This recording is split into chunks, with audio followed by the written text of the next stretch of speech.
Sembra facile, vero? Beh, per me non lo è stato. Seguitemi per 2 minuti e vi racconto com'è andata. Dopo aver realizzato la forgia partendo da un secchio in lamiera e usando del cemento refrattario, la prima prova è stata con un piccolo cannello che avevo in casa. Ben presto mi accorgo che quel cannello è assolutamente inadatto, non riesce infatti a portare il crogiolo alla temperatura richiesta. One eternity later.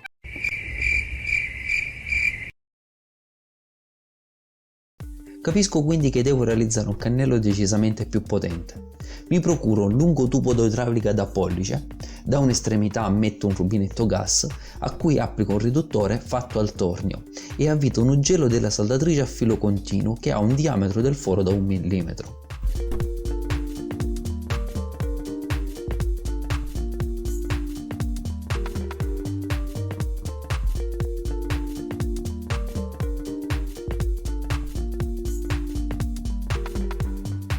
Per far prendere aria applico dei buchi dopo l'ugello. Risultato deludente. La fiamma è fiacca, scenografica ma molto fiacca. Non è per niente accelerata, non è blu.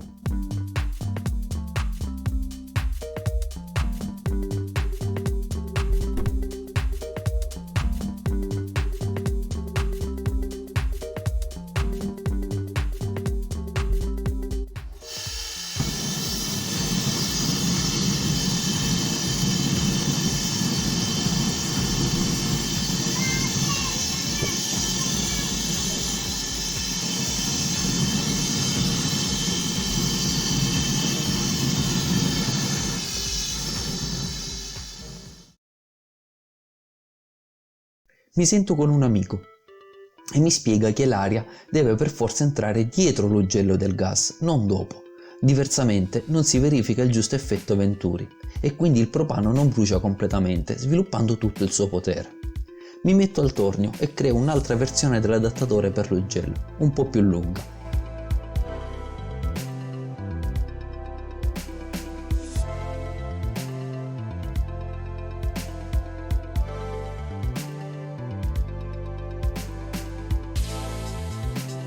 Faccio un foro passante, filetto e avvito l'ugello della saldatrice a filo continuo.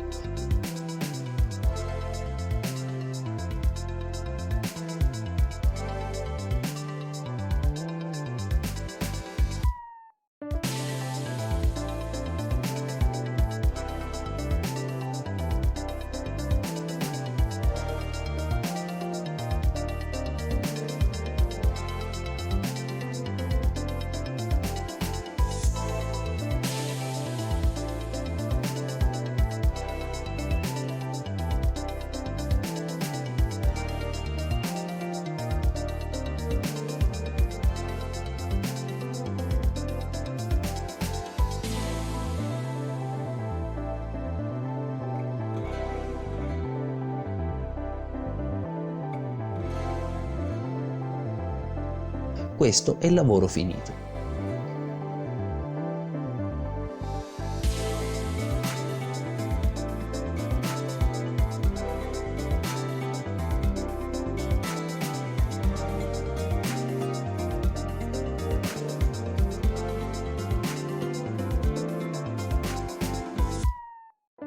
Questo invece è il sistema di regolazione dell'aria in ingresso.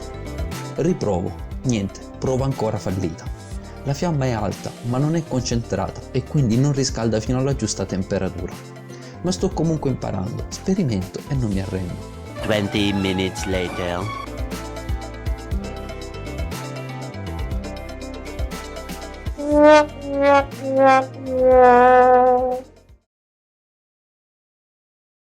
Mi guardo mille filmati YouTube sull'argomento e arrivo alla conclusione che mi manca l'effetto Venturi e che il mio ugello è troppo grande. Per fare una prova veloce mi procuro un adattatore da 1 pollice a 1 pollice e mezzo. Allungo il raccordo rubinetto ugello e metto un ugello da 0,74 mm. Tengo più o meno al centro del tubo l'ugello con 3 viti e faccio un sistema molto grezzo di regolazione dell'aria. Provo il cannello nella forgia e adesso funziona decisamente meglio. La fiamma è raccolta, è blu è concentrata ed è veloce, infatti riesco a sciogliere il mio primo alluminio.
Solo che c'è un altro intoppo.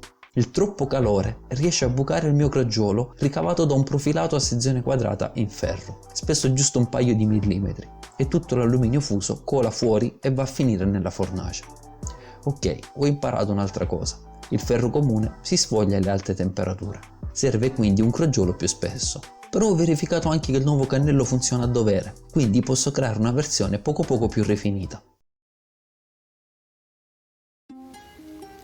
Questo è il progetto che ho pensato per il Venturi, per il cannello della forgia a gas. Non è altro che un imbuto dove parte da un diametro di 55, entra l'aria e poi il suo diametro si restringe fino a 30, che non è altro che il diametro interno del tubo che sto utilizzando. L'imbuto sarà lungo finito 55 mm. Visto in sezione sarà così: avrà appunto l'apertura da 55 dove entrerà l'aria, qui in mezzo si verrà a posizionare l'ugello del gas che ha un foro da 74 decimi, l'aria entrando da dentro dallo spazio più largo, diciamo, e poi trovandosi a dover passare in uno spazio più piccolo subirà un aumento di pressione, di velocità. Aumentando la velocità dell'aria automaticamente la combustione sarà migliore e decisamente più potente. Anche se è una parola grossa, progetto un Venturi che poi disegno al CAD e stampo con la stampante 3D. Nel frattempo mi cerco anche un tubo di spessore generoso e ne trovo uno con diametro 100 mm ed è spesso circa 3. Lo saldo all'evenienza e creo una nuova versione del crogiolo.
Provo il nuovo cannello con il nuovo crogiolo e mi accorgo subito che lo spazio tra crogiolo e parete refrattaria è poco, infatti la fiamma si spegne, non è cosa buona.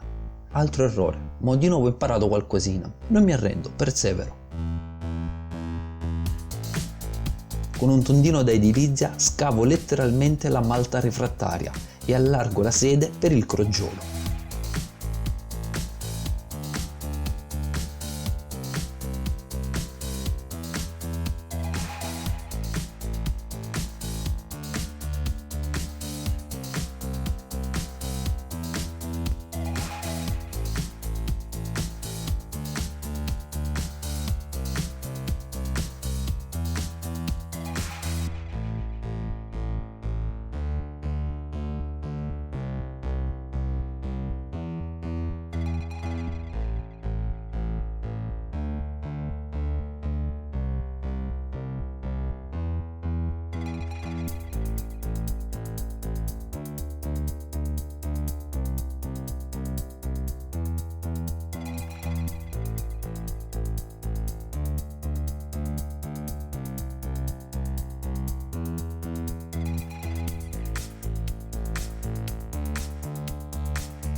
Eccoci tornati al punto di inizio. Faccio fatica a crederci, ma funziona. Riesco a sciogliere l'alluminio e a colarlo in dei contenitori di lamiera per ottenere dei grezzi da poter lavorare poi al torno. Nel fondere l'alluminio ho anche capito quali pezzi sono migliori di altri per la fusione. I radiatori di auto, per esempio, non sono l'ideale, contengono troppe scorie, meglio profilati o cerchi in lega. L'ideale sarebbe usare pistoni e carter.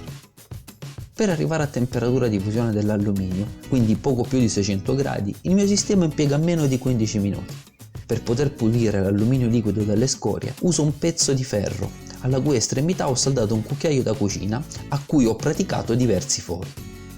Per degasare l'alluminio si usa il bicarbonato di sodio o il sale.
The next day.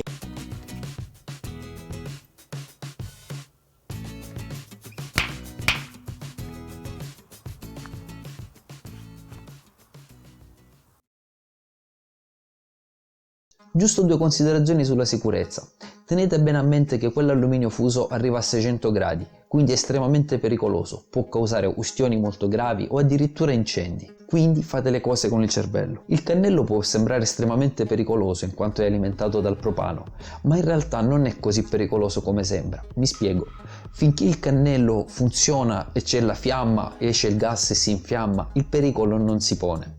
Il problema sorge quando si spegne la fiamma. Allora sì, se per esempio la fiamma si spegne mentre il cannello è nella forgia, continuerà ad uscire del gas e quel gas saturerà l'ambiente, lo spazio presente nella forgia. A quel punto niente panico, mantenete la calma. La prima cosa da fare è chiudere la bombola del gas. Aspettate un attimino affinché il gas presente nella forgia, il propano presente nella forgia, evapori. Una volta che è evaporato potete tranquillamente avvicinarvi, quando non sentite più la puzza, riaprite di nuovo la bombola del gas e riaccendete il cannello. Non vi avvicinate mai alla forgia del gas appena si è spento e appena c'è il gas incombusto al suo interno, perché potrebbe fare una forte fiammata in presenza di fiamme vive. Come avete visto, io uso una pinza abbastanza lunga per accendere il cannello, tengo un pezzo di stoffa con la pinza che incendio con l'accendino e poi riesco ad accendere il cannello mantenendomi lontano dalla fiamma. Questo per evitare qualsiasi pericolo. Il sistema non deve essere mai lasciato da solo, deve essere sempre presidiato, dovete essere sempre lì a controllare l'andamento. Vi consiglio di utilizzare sempre e soltanto attrezzi in ferro, in modo che non si sciolgano a quelle temperature. A terra non ci deve essere niente che non è strettamente indispensabile e che potrebbe esservi di intralcio. Bambini e animali domestici sempre lontani. Prima di iniziare a fondere l'alluminio dovete mentalmente immaginarvi tutto quello che andrete a fare. Faccio un esempio. Il crogiolo deve uscire dalla fornace dal luogo opposto dove c'è il cannello col tubo del gas, in modo che se il crogiolo vi cade o il metallo al suo interno dovesse cadere a terra, non deve mai arrivare sul tubo del gas. Potrebbe essere fonte di incendio. L'acqua deve essere bandita nel modo più assoluto quando fate questi lavori, perché a quelle temperature può diventare pericolosa come la benzina. Quindi non versate mai l'alluminio fuso nell'acqua e soprattutto non versate mai l'alluminio fuso in contenitori dove è presente l'acqua, perché potrebbe schizzare. Per oggi è tutto, io mi sono divertito molto in questo progetto, se vi siete divertiti anche voi lasciate un bel like e iscrivetevi al canale per i miei prossimi progetti. Alla prossima!